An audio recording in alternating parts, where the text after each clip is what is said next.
Bonjour à tous, c'est Ivan, bienvenue dans cette nouvelle vidéo sur le thème des ondes électromagnétiques et aujourd'hui je voudrais parler d'un sujet qui est comment se protéger des ondes de votre smartphone. Premier conseil, commencez par vous éloigner physiquement de votre smartphone, un maximum.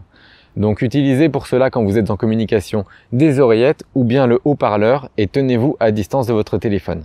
Autre chose, même lorsque vous n'êtes pas en communication, ne le conservez pas contre vous et particulièrement contre vos parties génitales, contre vos aisselles, contre votre cœur ou contre votre tête. Éloignez-vous, laissez-le le plus loin possible, le plus loin vous en êtes, le mieux vous vous portez. Deuxième conseil, essayez de ne pas téléphoner lorsque vous êtes en déplacement, que ce soit en voiture, en train ou même à pied. Votre téléphone est en effet sans arrêt en train de rechercher de nouvelles antennes pour se connecter et est obligé d'émettre à pleine puissance pendant ces moments de transition. Troisième conseil, essayez de garder votre téléphone en mode avion ou au moins loin de vous et sans communication lorsque vous êtes en voiture ou dans le train.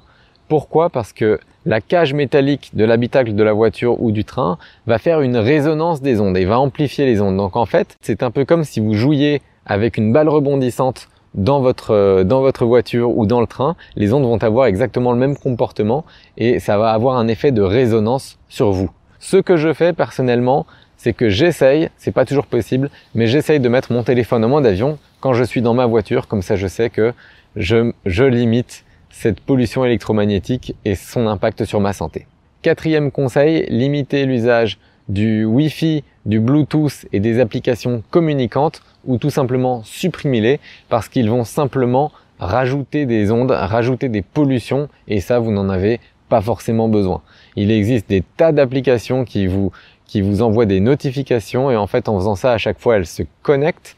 Vous n'avez pas besoin de ça, limitez-les au maximum. Cinquième conseil, la nuit, éteignez votre smartphone ou mettez-le en mode avion et si vous devez le recharger, faites-le le plus loin possible de votre lit. Cela semble être du bon sens, mais beaucoup de personnes ne le font pas, beaucoup de personnes utilisent leur smartphone en tant que réveil. Vous pouvez le faire si vous êtes en mode avion et si vous ne rechargez pas votre portable, parce qu'il faut savoir que quand vous le rechargez, cela émet beaucoup d'ondes électriques et si vous voulez vous réveiller, généralement vous le mettez près de la tête, donc évitez ça ou ne faites pas les deux en même temps, rechargez-le pendant la soirée et pendant la nuit mettez-le en mode avion sur votre table de chevet.